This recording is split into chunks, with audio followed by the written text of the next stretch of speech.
Bonjour, soyez les bienvenus. Bonjour Jean-Jacques. Bonjour Franck. Alors nous allons porter un regard sur la situation de Pierre qui s'occupe de sa femme qui a été victime d'un AVC. Il est désemparé et complètement dépassé par les conséquences personnelles et matérielles de ce drame. Comment Pierre peut-il sortir de ce tourbillon émotionnel? Alors, Pierre se trouve submergé par l'émotion qui en général nous submerge quand le monde n'est plus comme il était auparavant.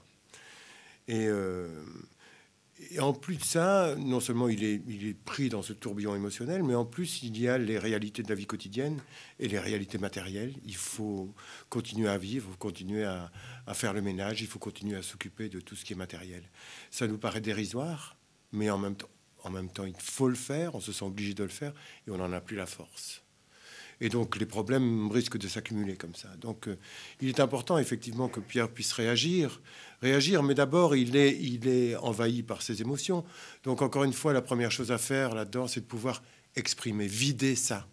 Alors écrire sur le forum me paraît une bonne idée, et écrire même un peu pour lui seul, simplement laisser sortir de lui-même toutes ses émotions contradictoires, hein, vous l'avez dit. Écrire, encore une fois, ne pas regarder ce qu'il a écrit pour pouvoir se défaire de tout ça, mais il faut exprimer.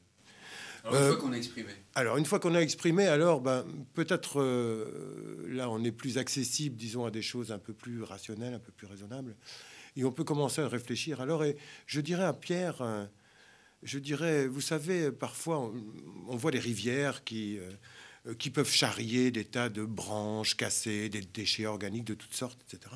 Et tout arrive à passer avec le courant. Mais il arrive parfois qu'une branche vienne se caler entre deux rochers.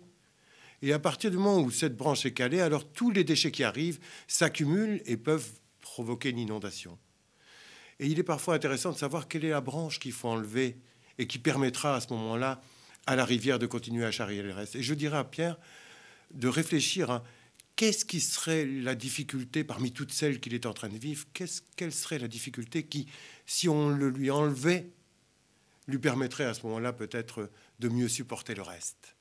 Et ça, ce serait peut-être le début, du coup, d'une reconstruction. Merci beaucoup Jean-Jacques. À bientôt pour Regard de Psy.